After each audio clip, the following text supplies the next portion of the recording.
Hello and welcome back to FatbossTV. Today we're having a look at another 5-man dungeon that's been released on the Legion Alpha, and probably the most interesting one so far, the Maw of Souls. Yes, we were lucky enough to be invited by Blizzard in order to race through this dungeon against the US, so although we rushed through the instance as quickly as we could, we still saw the whole thing, and what we did see was absolutely awesome. This instance is set in Vrykul Hell, where all the Vrykul who don't get to go to the Halls of Valor, they end up here, and the majority of the instance takes place on a ship sailing across the seas of the damned. However, you start the instance off on a coastal cliff which looks down onto a misty sea, which has a load of shipwrecks along it. Now, as you travel along the coast, you'll find some very vicious trash. One of the most lethal guys in these trash packs is the Cursed Sailors. These guys have a really nasty ability called Barbed Spear, and we're not 100% sure how this works, but it appears that he'll only apply it to targets in front of him, or sometimes it was like an AoE. Either way, it's really, really nasty. It applies a really hard-hitting dot. It looks like the best way to avoid it is simply by moving away. Yeah, as a melee DPS on this, it wasn't nice, because it's quite a quick cast time, and there's quite a few mobs that you fight at the same time that'll cast this ability, so you've got to keep your eyes out, and when it came in, we just had to try and move away. And as soon as it went off, you needed to pop personals if it did hit you, because it hit so fucking hard. As you make your way along the coast, you'll come across a bridge, and then be swarmed by a bunch of angry undead birds. These guys don't really have that much health, but they do apply, again, another hard-hitting dot. This is a disease, though, so you can, in fact, dispel it if you have that available within your group. But really, they're not a massive issue, providing they die quickly, and they're all on the tank. If the dot's, like, spread out, which is what happened to us, I just, in fact, revivaled to clear it, because it's so deadly. Yeah, and it's quite hard for the tank to pick up, because they kind of, like, swoop down across the entire bridge, so you've got to try and group them up afterwards, and it can be a little bit messy. But once you've got them all in one place, they die relatively quickly. Now, after taking out some more very hard-hitting trash, you will come to the first boss, which is Yimron, the Fallen King. You might actually recognize him. He's the last boss in Utgard Pinnacle, because you did kill him, so he went to Vrykul Hell, so you get to fight him again, which is quite a nice little change. Luckily, he doesn't stun you every 20% for like 10 million years while he runs over to a ship or whatever. He actually has some mechanics, and he's actually quite fun to play against. So on the tanks, he casts a Dark Slash. This hits pretty hard, so the tank has to have some form of active mitigation up just to reduce the damage. He also has an AoE ability around himself that fears everyone within 12 yards of him after the cast, so as soon as he starts casting Scream to the Dead, everyone in the group needs to make sure they move 12 yards away from him, otherwise you get feared for a really, really long period of time. And he also has something called Winds of Northrend. This simply just knocks all players back. It doesn't matter how close you are to him, it will always knock you back, and it deals some damage. This ability on its own isn't too much of an issue. However, the boss is constantly spawning purple ghosts that swirl around the room, and if you get hit by these, they explode, they deal some damage, and they will also do a small amount of damage to the entire group. So you always got to watch what's behind you, especially when the knockback comes in, because if you get knocked back into a ghost, you're just going to burst the raid with even more damage for your healer to deal with. Yeah, exactly, and you can be feared into it as well as a melee DPS, so once again, it's all to do with just trying to plan out where are these ghosts, how do we move around these ghosts, and make sure, of course, that you don't get knocked off the side of the cliff. Nothing happened to us, luckily, that we didn't have that happen, but I imagine if it did happen, you'll be pretty fucking upset. Now, upon taking him down, you will then be able to interact with a giant horn overlooking the sea. Once you right-click it, you'll be teleported onto the ship Naglfar. We're just going to call it the ghost ship from now on. We assume there's supposed to be some sort of cutscene as you end up in some cages that you break free of, so I guess you're like captured and taken aboard or something like that.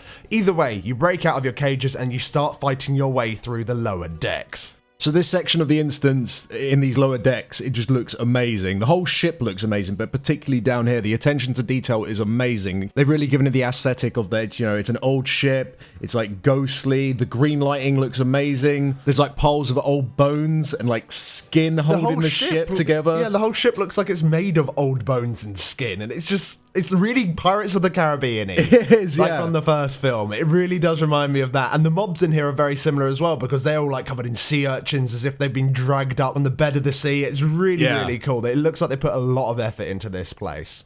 Talking about the trash, the damage that it deals in these lower halves is pretty damn high. You get various different packs of like skeletal dogs that just jump to players and hit them. Also, you fight a giant like Grimwalker guy. This guy just breathes all over the group, which deals damage and then spawns patches of goo on the floor that deals even more damage. And it's pretty hard to navigate through this area because it is quite claustrophobic. Yeah. And when there's like patches of goo and you know you're trying to avoid cone mechanics, there's not a hell of a lot of room. Yeah, it didn't help that we also pulled a Night Watch Marina, who's kind of like a mini-boss, at the exact same time. Oh, yeah. Yeah, that was very, very nearly a wipe. Yeah, and we also got a pack of dogs. It was a mess at that point. We were trying to be speedy, and that went a little bit wrong. So on top of all these goo patches and us accidentally pulling all this extra stuff, you've got this mini-boss, and he just does an absolute ton of AoE damage. He, like, holds up his lantern, it just does a large amount of ticking damage to the group, and it didn't look like you could either stun him or interrupt him out of that ability, so you just kind of had to deal with him. Like, you're supposed to, I guess, deal with him by himself, but that, on top of everything else, is very, very difficult, so you do have to be careful when you're in these lower decks. Now, if you take out more of the trash, including 2 champion Vrykul, who turned into a pile of seaweed upon death, which is so cool, we ascended a spiral staircase to the top of the ship. The doors fling open, and you can just see the ship rocking to and fro on the sea with a bunch of water spout tornado thingies in the distance, and like, for a moment, we kind of forgot we were in a race because we all just looked around. The next boss is in front of us. It was like, this is so cool. Just sat there like, wow, because this whole area looks amazing. And you get to deal with a boss straight away, which is Harboron. This guy does something called Cosmic Scythe. This should just focus a single player and just send out a line of scythes in that direction. Doesn't really do that much damage. All you need to do is just simply sidestep it. He'll also summon various ads called servitors. They don't do a hell of a lot. They just spam a single cast that deals AoE damage to the group. We decided just to interrupt them and kill them off instantly, so they weren't really an issue anyway. But I guess his main ability is Fragment. What he'll do is just stun a random player for 3 seconds, and 2 ads will spawn out of them. Now, these 2 ads don't do much apart from just travel away from the stunned player, and as they're moving away, they just do more and more ticking damage. So the idea is that you kill the ads before they move too far apart, and that player just dies from really, really high ticking damage. You can stun these ads as well, and everything like that, so if you can, like, know where the players are in, we can, like, precast a cap totem or anything like that, just to make it so the ads are dead straight away. They don't have a lot of health, but it is important that you take them out, because, yeah, as Loz said, the damage is very, very high. So after taking him out, you need to move down towards the front of the boat. As you go down the staircase, you see a ton of trash start running towards your way. And fortunately, we didn't panic and we let them settle first, which was probably a good idea. Otherwise, we would have been pulling like 10-something mobs. That would have been a speed strat, though. That would have been a speed strat, but it would have been fucking horrible. We would have died instantly, yeah. So this trash is very similar to the ones below deck and the ones that you see on the shoreline. However, there is one new mob in them called a Mistcaller, which just spams AoE damage on the group after a cast, so you just got to make sure you keep these guys interrupted. But apart from that, the trash is relatively easy to deal with. After you've killed that trash, you come to a mini-boss right at the end of the ship, which is Scowl. Now, he does have an ability where he would teleport in a direction, dealing damage to anyone nearby. It's really easy to see. It's like it's a fairly long cast, and he spawns some white ghosty things in the direction he's going to go. Simply move out the way of it, otherwise you just take a bit of damage. He also has a yell that you can interrupt, and if it does go off, it increases the amount of damage that you take by 5%. So, yeah, try and interrupt it. We didn't because we were panicking already, because you're also kind of being swarmed by skeletons at the same time. These little skeletons was like, oh, what's going on? But yeah, the skeletons don't do much. They kind of run underneath the boss and you can AoE them down. But once you do finish him off, you jump down to the front of the ship where Helya appears in a very, very majestic, awesome-looking way. She will knock you back, and then the last boss fight begins. Now, Helya is a 2-phase fight, which is pretty interesting for a 5-man, I guess. It's a nice little concept. And in the first phase, pretty much all you do is just spend all your time attacking tentacles, whilst Helya is out of range firing spells at you. Now, there are actually 2 different types of tentacles. There's grasping ones. These will just grip and rip apart parts of the ship. They do absolutely nothing, but when you kill them, it damages Helya. So once you've killed enough of these, Phase 2 will begin. However, Destructor Tentacles will break through the floor of the ship and then become an attackable mob. And these tentacles need to be tanked, otherwise they will just slam the ground, dealing damage to the entire group. Now, while you are tanking them, you do get a dot that is applied to you. This can chunk you pretty hard. It is a very hard-hitting dot, so the tanks kind of need to pay attention to that. But providing these die off really, really quickly, you should be absolutely fine. Your DPS just have to prioritize these over anything else.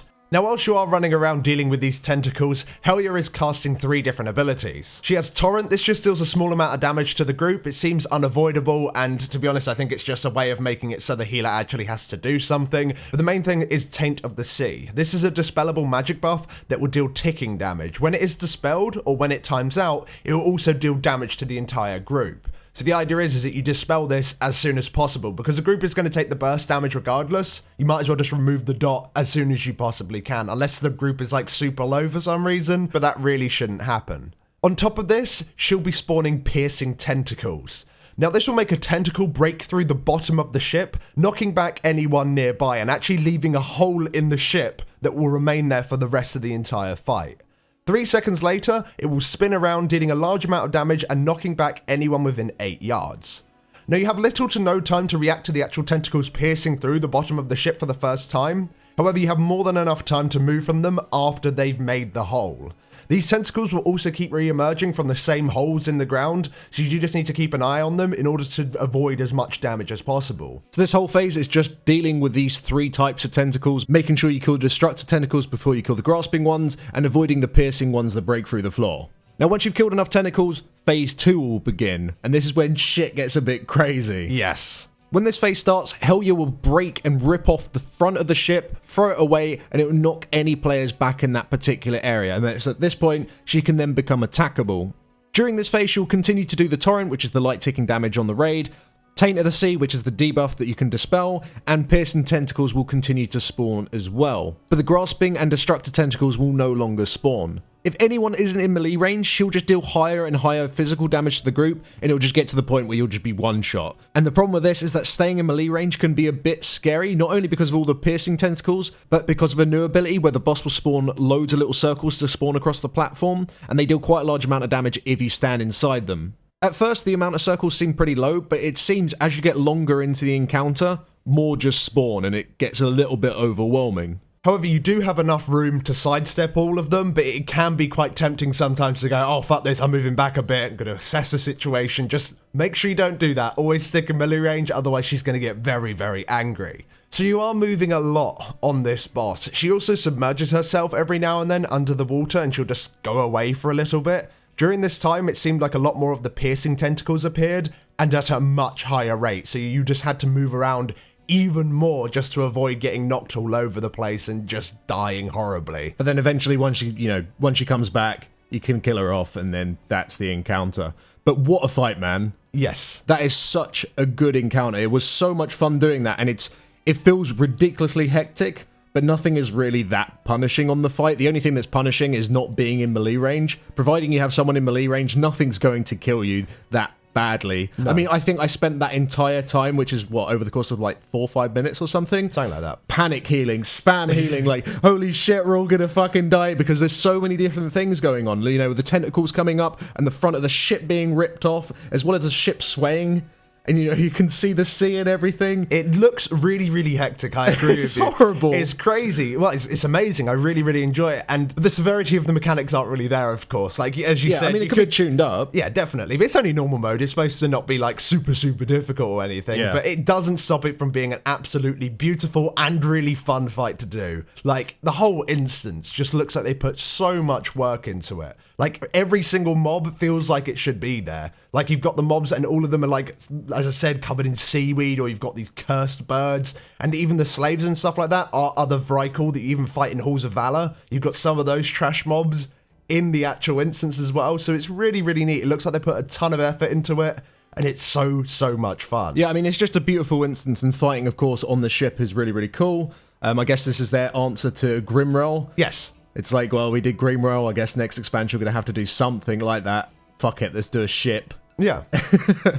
You know, which worked pretty well, I think. I mean, I think the bosses in this instance, they're not fantastic. I'd say that the second boss is very lackluster. I don't think there's much going on there. The first boss is okay. There's a bit of synergy, you know, with you potentially being knocked off the cliff, as well as, you know, you need to be careful with the shadows behind you. And the last boss is just incredible. Yes. Last boss is really, really good. Because you get, like, knocked back by the piercing tentacles, like, potentially into other piercing tentacles, or getting knocked back into one of the little holes in the bottom of the ship as well. There's a lot of potential combos and shit. Exactly. So, that's really good. In terms of dislikes when it comes down to this instance, I'd say that the trash is, some of it's maybe a little bit overtuned. Of course, we were like one of the first people to test it, and when it's actually released for everyone on the alpha, it probably, some of it may be tuned down, but at least while we were doing it, some of the trash did feel pretty damn painful. Also, there were some line of sight issues in the lower parts of the deck, which was a little bit frustrating to heal. And the last boss, really, I mean, we had some issues with certain abilities. Like, Mark Shot wasn't hitting her, and Revenge wasn't working properly. But once again, this is all, like, kind of alpha things that they're most likely going to work out. Yeah, there's just shit that's going to be fixed anyway. Exactly. It's not like Violet Hold, where the whole instance is absolutely terrible. This instance is amazing. It's just got a couple of little bugs in it that do need to be worked out. But yeah, absolutely amazing. I think, yeah, as you said, though, it's a little bit disappointing about the second boss. Maybe they could do a little bit more with him. It just kind of feels like that boss could kind of be anywhere. You're on the top of a ship. Maybe use the idea of you being on top of a ship in order to fight the boss more interestingly. I don't know, maybe the ship rocks and like some water comes on board and you got to deal with that or something. Yeah. It feels that they kind of wasted that sort of potential on Yeah, that second agree. boss. Whereas the last boss, you can tell, I don't think that fight would really work in many other places apart from a ship. Oh yeah, they executed that perfectly. Yes. The whole last fight was brilliant, but that second boss, just shit. It could be anywhere. But anyway, that's all we got time for in this video. Thank you very much for watching, guys. If you did enjoy this little preview, then please do drop us a like. It helps us out a lot. And if you would like to see the race itself, we'll put a link in the description or we'll put it in the comments somewhere as soon as a VOD is available. And we shall see you in the next one. Thanks for watching. Thanks for watching.